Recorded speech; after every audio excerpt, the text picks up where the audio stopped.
So ভাই, আবার চলে এসেছে একটা নতুন স্কিল নিয়ে। সো দেখো, তোমাদের র্যাপ কোর্স শিখে নিয়েছো তোমরা, ফুটওয়ার্ক এখনো শিখতে পারবে। ফুটওয়ার্কটাকে শেখো, ফুটওয়ার্কটা প্র্যাকটিস করো। কিছুই না, জাস্ট এই যে পাটা সমান রাখো, একটা পা সামনে দেবে, এরকম এরকম, জাস্ট এরকম দাঁড়িয়ে দাঁড়িয়ে না, এই যে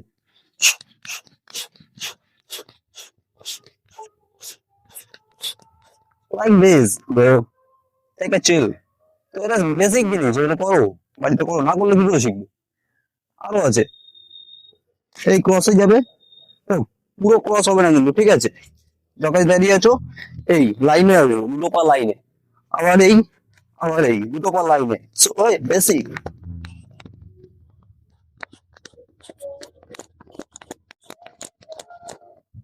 বেসিক জিনিস, এগুলো প্র্যাকটিস করো, না করলে তুমি কি করে শিখবে?